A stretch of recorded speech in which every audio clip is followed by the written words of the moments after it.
नमस्कार. कोल्हापूर जिल्हा परिषद इलेक्शन तर लागलेले आहे, सगळ्यांनाच माहीत आहे आणि त्याची रणधुमाळी तर आपण सगळे अनुभवतोय. तर कोल्हापूर जिल्ह्यातले बरेच मतदारसंघ आहेत ज्याच्याबद्दल चर्चा होत आहे. त्यातला एक मतदारसंघ म्हणजे पाडळी खुर्द.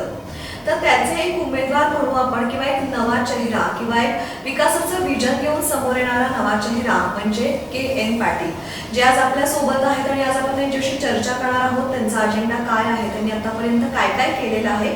तर सर, तुमचं स्वागत. के.एन. पॅटर्न अशी एक चर्चा आहे जी कानावर पडते, तर त्याबद्दल तुम्ही काय सांगता? सर्वप्रथम सर्व नागरिकांना नमस्कार, आपल्या चॅनलला नमस्कार. के.एन. पॅटर्न असं काही नाही, माझ्या NSL नावामध्ये के नाव आहे. आम्ही जनतेच्या सेवेमध्ये गेल्यानंतर लोकांनी रचलेलं नाव म्हणजे के. या जनसेवा करत असताना, लोकांशी संपर्क करत असताना लोकांनी एक अनुभवलं की आमच्यामध्ये कार्यक्षमता काय आहे, आम्ही काय करू शकतो, काय विजन घेऊन येऊ शकतो. त्यावरून एक नाव पडलं की के. एक सर्वसामान्य कुटुंबातून तुम्ही आलेला आहात, तर हा जो काय राजकीय प्रवास तुमचा आता, म्हणजे तुम्हाला पाठीमागे राजकीय पाठबळ म्हणा किंवा तुमचं एक बॅकग्राऊंड राजकीय नाहीये, तर मग सर्वसामान्य कुटुंबातून आलेला हा माणूस, त्याचा राजकीय प्रवास काय? तर सर्वसामान्य म्हणजे तर आपण व्यवसायात नाव कमवल्यानंतर राजकारणाचा जोड असावी म्हणून आपण समाजकारणात व्यवसाय करत असताना स्वर्गीय के.एन. पाटील यांच्याशी आम्हाला काम करायची एक संधी मिळाली. त्यातून राजकारण हे एका निष्ठेच्या आणि तत्वाच्या खाली ज्यांनी समाजाला आदर्श निर्माण करून दिला ते के.एन. पाटील. त्यांच्या मार्गदर्शनाखाली आम्ही गेली 10 वर्ष मार्गदर्शनाखाली काम.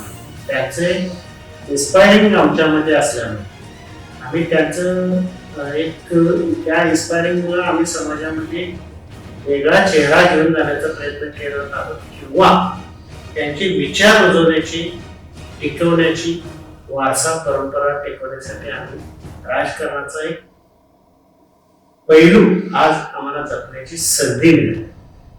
तर जेव्हा तुम्ही या प्रभागात फिरता किंवा पाडळी खुर्द हा मतदारसंघ जेव्हा आपण बघतो, तेव्हा जेव्हा तुम्ही सर्वसामान्य लोकांमध्ये जाता, त्यांच्या काही गोष्टी तुम्हाला समजत असते की काहीतरी उणीवा आहे त्या मतदारसंघामध्ये, तर त्या उणीवा तुम्हाला काय जाणवलंय आणि त्याच्यावरती तुम्ही काय विचार केलाय की पुढे जाऊन मला त्याच्यावर कसं काम करायचं?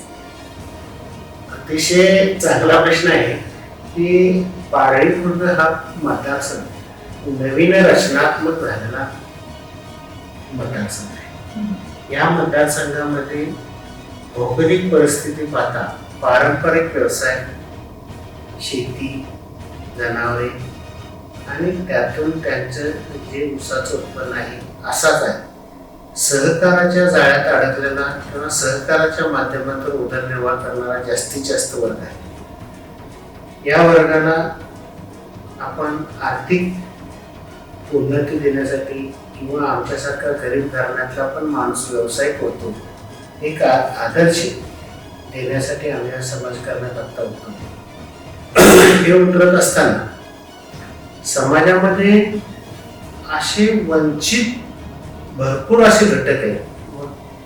त्याच्यामध्ये सर्वप्रथम म्हणलं तर वाचनालय नाही, शाळा व्यवस्थित नाही, रस्ते व्यवस्थित नाही, रस्त्यावर पाणी स्वच्छ अजून मुबलक नाही, काही ठिकाणी वॉटर म्हणजे बिस्लरी टाईपची वॉटर जी प्युरिफायर पाहिजे ते नाही. याबरोबर जे काही वंचित घटक आहेत त्यांना न्याय देण्यासाठी अशी कुठली एक जिल्हा परिषद माध्यमातून घटक करता येईल अशी कुठली कल्पना नाही. आरोग्याच्या समस्या आहेत, काही ठिकाणी आरोग्य केंद्र नाही. त्याचबरोबर महिलांसाठी आर्थिक उन्नतीसाठी कोणते व्यवसाय अजून दिसत नाही. आज अशा समस्या बऱ्याच दिसत आहेत. राष्ट्रीय काँग्रेस पक्षाची ध्येय धोरणं घेऊन तुम्ही लोकांमध्ये आता उतरताय आणि राष्ट्रीय काँग्रेस पक्षाला 4 पिढ्यांची विश्वासार्हता आहे, तर त्यांची परंपराही तशीच आहे. पण ही ध्येय धोरणं जेव्हा तुम्ही इथं रुजवता तेव्हा संघर्षाचा काळ आहे किंवा ही बदलती जी काही एक चाललेली आहे, बदलाव म्हणू शकतो आपण, तर हे जेव्हा तुम्ही इथं रुजवता तेव्हा संघर्ष हा अटळ आहे. मग या संघर्षाबद्दल तुम्ही काय सांगा? आमच्या जन्मापासूनच आम्हाला संघर्ष आहे. संघर्षमय जीवनच आमचं जन्मापासूनच आहे. संघर्ष करत आणि सातत्याचा धर्म स्वीकारत आम्ही मोठं झाले. सोरी लाडी लबाडी करून मोठं झालेलं नाही. आम्हाला कुठल्या एका प्रेरणास्थान आहे की काँग्रेस हे खरोखर देशाला विकासाचं स्थान. आम्ही 2009 ते 2009ला मी माझ्या मते जिल्हा परिषदची मागणी सोडली तेलपर्यंतच्या. त्यानंतर 2014 पर्यंत त्यांनी थांबायला सांगितले. त्यानंतर आम्ही थांबलो. त्यानंतर मागणी केल्यानंतर सांगितलं आम्ही देऊ शकतो. म्हणून आम्ही पक्ष बदलण्याचा निर्णय घेतला. त्यानंतर आम्ही भारतीय जनता पार्टी त्यावेळेचे तत्कालीन पालकमंत्री चंद्रकांत पाटील यांच्याकडे संपर्क साधला. आम्ही स्वखर्चातून आम्ही पक्ष प्रवेश केला. त्यावेळी आम्ही 10,000 पब्लिक एका ठिकाणी आणले. त्या तारखेपासून आज तारखेपर्यंत भारतीय जनता पार्टीच्या माध्यमातून आता कोणत्याही नेत्याकडून मी कोणताही 1 रुपया न घेता भारतीय जनता पार्टीसाठी जी काही देणं भारतीय जनता पार्टीची होती तीही जनतेपर्यंत, सामान्य जनतेपर्यंत पोहोचवण्याचा प्रयत्न केला. पण आज त्यांनीही माझ्यावरती गोकुळचं राजकारण आडवं घालून मला बाहेर काढण्याचा प्रयत्न केल्यानंतर माझ्या मूळ पक्षात आताचे आमदार आमचे वंटी पाटील साहेब यांनी स्वागतपूर्वक मला प्रवेश देऊन एबी फॉर्म देऊन मला जिल्हा परिषदेमध्ये काम करण्याची संधी दिली. राहिला विषय संघर्षाचा, तर काँग्रेस हा एक असा पक्ष आहे, वंचित बहुजन घटक असू दे, व्यावसायिक असू दे, यांना एक संघटित करून घेणारा पक्ष आहे. त्याच्यामध्ये एक सत्यता आहे. कोणत्याही व्यक्तीला विनाकारण त्रास देणे हे काँग्रेस पक्षाच्या रक्तात कुठेही दिसत नाही. हा काँग्रेस पक्षाचा अजेंडा देशात आजही आहे. काँग्रेस पक्षाने घडवलेली जी काही शक्ती केंद्र आहे त्याच्या जीवावर झालेला भारत विकसित आहे.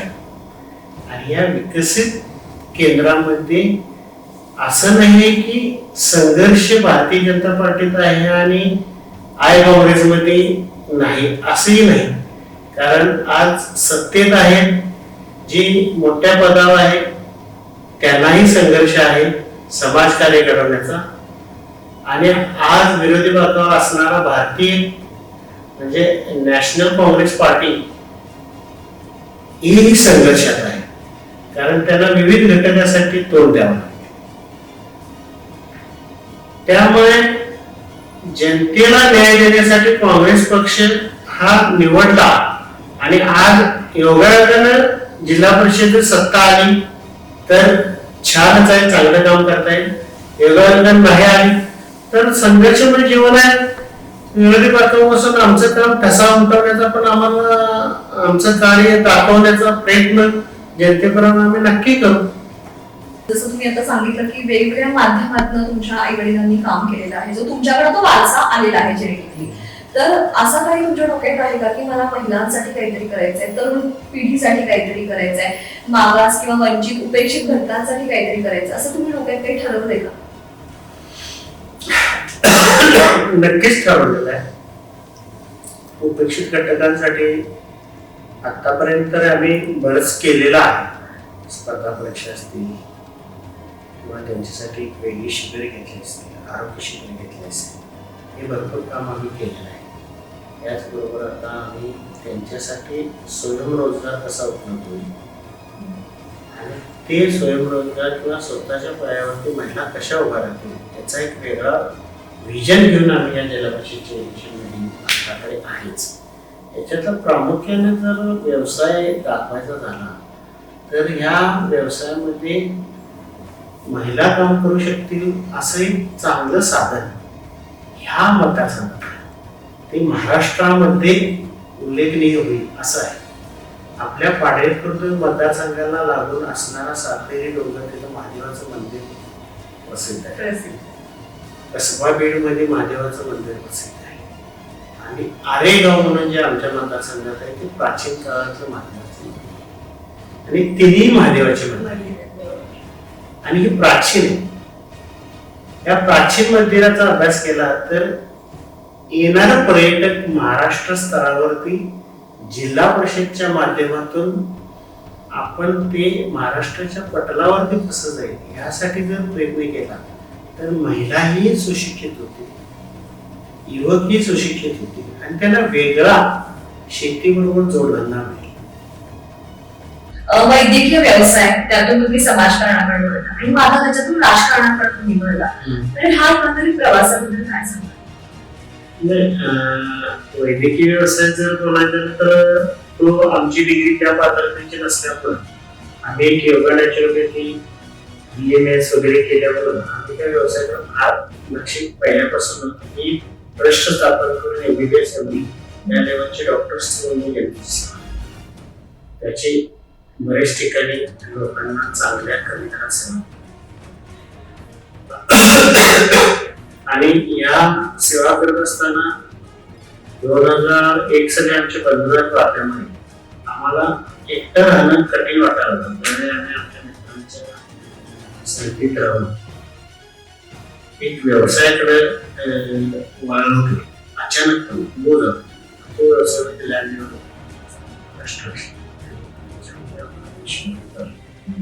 या व्यवसायामध्ये करत असताना भरपूर काही मोठं यश आल्यानंतर समाजाचं काहीतरी आपण देणं आहे म्हणून मला पहिल्यापासूनच ओढ आहे की माझ्या घरी येणारा कोणताही तो आल्यानंतर कधीच केला कधी तो अनापेक्षित किंवा त्याला ज्या अपेक्षा होत्या अशा पूर्ण झाल्या केलाच आणि त्याची व्यसन लागल्यानंतर माझ्या शरीरावर की ही माणसं आल्याशिवाय किंवा आपण त्यांना काही केल्याशिवाय आपल्याला ते बेचैन वाटते. कशासाठी इतके आपण पैसे समाजासाठी थोडे योगदान दिलं तर ते छान. म्हणजे समाजाशी जोडून राहण्यासाठी तुम्ही इकडं वळलेलं आहे असं म्हणायला काय हरकत. तर हे आता तर आम्ही बघितलं की राजकीय व्यक्तिमत्व काय आहे पण राजकारणा पलीकडचे डॉक्टर किरण पाटील असेल. आता ते चर्चेला ठेवायचे. राजकारणाच्या पलीकडचे ज्यावेळी ठरवतात ते आता निकालामध्ये नसते. तर राजकारणाच्या पलीकडे बघायचं झालं तर निधीतून उल्लेखनीय असे काम आता मला या पाड्यामध्ये नवीन मतदारसंघात करायचं आहे. 27 वर्षे कोगेगावच्या विकासामध्ये रस्ता केला. तो 27 वर्षामध्ये कोण सभापती झाले, आमदार झाले, घटक झाले. त्या गावच्या विकासाला चालना देण्यासाठी रस्ता पूर्ण होता. तो एका गलीचा सॅम्पल म्हणून रस्ता 15 लाख रुपये स्वतःच्या खिशातून पूर्ण केला आणि त्यानंतर लोकांनी के एल पाटील हा पॅटर्न की स्व खर्चातून घालणारा असा व्यक्ती कोण आहे हे पाहण्यासाठी गर्दी जमा होणार. त्यामध्ये आम्ही काय जनसेवा केली आहे हे पटवून देण्यामध्ये यश आले. दुसरी गोष्ट असंच एक मंदिर आहे सरोदी गावामध्ये. त्या मंदिराचं राजकारण केलं जातं. 40 वर्ष झालं ते मंदिर आजही कौलारूमध्ये होतं. त्याच्यामध्ये बरेच आमदार झाले, सभापती घटक झाले राजकीय. त्याने घेतो म्हणायचं राजकारण करायचं, एखाद्याच्या समाजाविषयीचा प्रश्न सोडवतो म्हणायचा आणि ती 5 वर्ष पूर्ण करायची. ही राजकीय लोकांची तशी पद्धतच असते. त्यावरून जनता त्याशी पाठीशी. पण मी गेलो ते पहिल्या 2 दिवसात तो प्रश्न सोडवत आला. सो खर्चातून 20 लाख रुपयाचा पड्डा लावायचा अभिवचन दिलं. त्यातले काही पैसे आम्ही ट्रान्सफर केले आणि आज ते मंदिर पाडून जन्मदार शास्त्रोक्त पद्धतीने करून ते मंदिर बांधण्यास सुरुवात केली. असे उल्लेखनीय काम करण्यामध्ये आम्हाला यश आले. त्यामुळे हे वेगळं पण त्याला तर राजकारणाची नक्कीच जोड लागेल आणि तुम्हाला जास्त ताकदही मिळेल. तर काही प्रश्न आहेत ज्याचे मला एका शब्दात किंवा एका वाक्यात उत्तर द्यायचे. कुटुंबातले डॉक्टर केएल पाटील. कुटुंबातले डॉक्टर केएल पाटील. कुटुंबातले डॉक्टर केएल पाटील म्हणला तर आमच्या मिसेस म्हणतात तुम्ही आमच्या बरोबर आहे की समाजाबरोबर आहे. कारण कायम नेहमी उठलो की आम्ही समाजाबरोबर असतो. समाजातले सगळे घटक आमच्या बरोबर असतात. कुठले की घरात तीच माणसं असतात.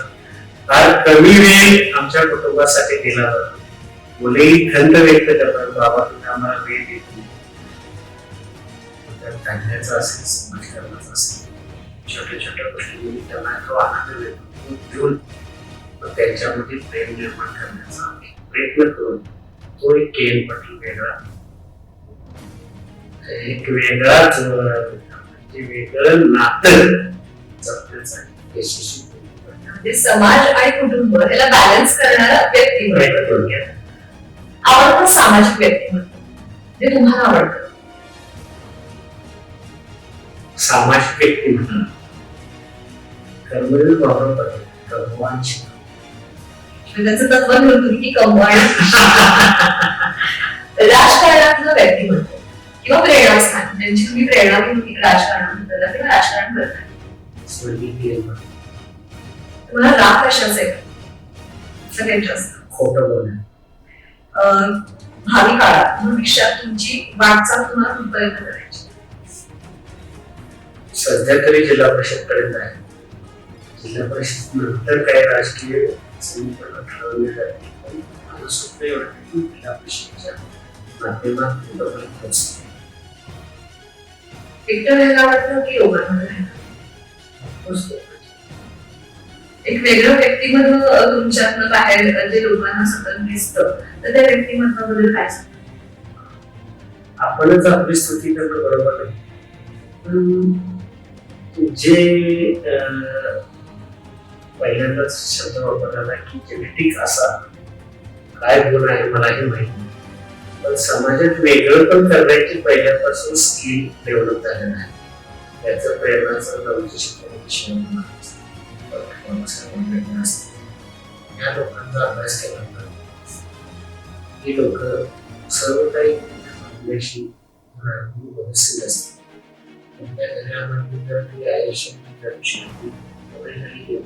मुश्किल असं काही नाही.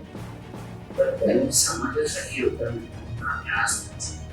प्रेरणास्थान म्हणून हे प्रेरणास्थान आम्हाला कुठून मिळाले हे माहित नाही.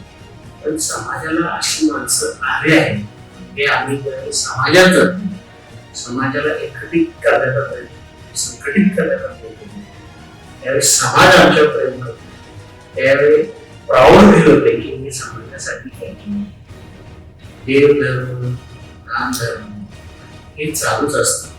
पण ह्या समाजासाठी आपण काय करतो त्याचा एक इतिहास कायम स्मरणात करावा ही एक इच्छा असते. त्या वेगळ्या तुमच्या स्वप्नांना पाडलं की मला ते कशा पद्धतीने माझं गाव म्हणून मला आता माझ्या गावाबरोबर 13 गावावरती प्रेम करायचे. 13 गावांचे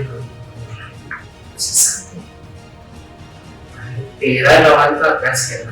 पाडेगाव म्हणून एक वेगळं विषय वाचनाने नाही सुधारित शाळा आहे. बऱ्याच विद्यार्थ्यांना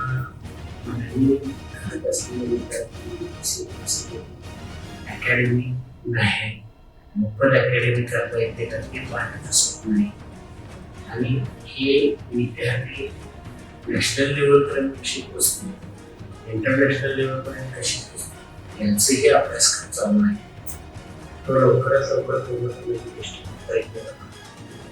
13 गावापैकी पाडळीचा हा झाला. तसाच बेडामध्ये गावाची त्याच्याबरोबर महेगावामध्ये आहे. अशी 13 गावांमध्ये वेगवेगळे प्रॉब्लेम्स.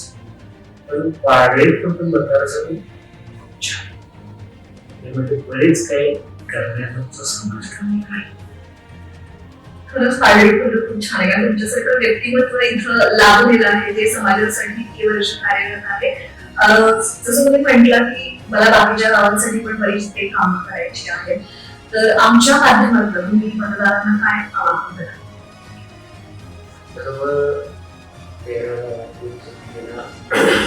नमस्कार करतो की मी या जिल्हा परिषद मतदारसंघातून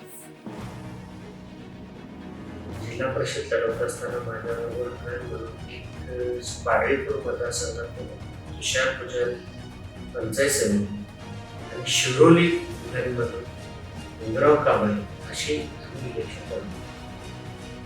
समाजाची विविध समस्या सोडवण्यासाठी आम्ही तुमच्या समोर विनंती करतो की जिल्हा परिषद माध्यमातून आम्ही तुमचे विकास तर करणारच आहोत, पण हा विकास तुमचा कायम तुमच्या आयुष्यात प्रेरणास्थान कसा राहील, KN पॅटर्न म्हणून जो प्रसिद्ध आला तो जनतेपर्यंत कसा कायमचा कोरला जाईल यासाठी आम्ही प्रयत्न करणार आहे. आम्ही पैसे कमवण्यासाठी जाणार नाही किंवा कमिशन कमवण्यासाठी जाणार नाही, आम्ही जनतेचा विकास करण्यासाठी जाणार आहे. यासाठी आज जरूर पुन्हा विनंती करतो, डॉक्टर KN पाटील, तुषार पुजारी, इंदुराव कांबळे, हिरवडी म्हणजे शिरोली मतदारसंघ आम्हा तिघांनाही भरघोस मताने मतदान देऊन विजयी करा आणि आपला विकास घडवण्यामध्ये आणि आपला सदस्य म्हणून, आपला अधिकाराचा सदस्य म्हणून आम्हाला या जिल्हा परिषदमध्ये पाठवा. आम्ही तुमच्या या आव्हानाला आव्हान करतो की तुम्ही कधीही आमच्याकडे रात्री 1 वाजता 2 वाजता पहाटे आला, आम्ही सत्तेवर गेलो किंवा आम्ही सत्तेमध्ये आहे म्हणून तुम्हाला कधीही रागवणार नाही, तुमच्या सेवेसाठी कायम तत्पर राहील अशी विनंती.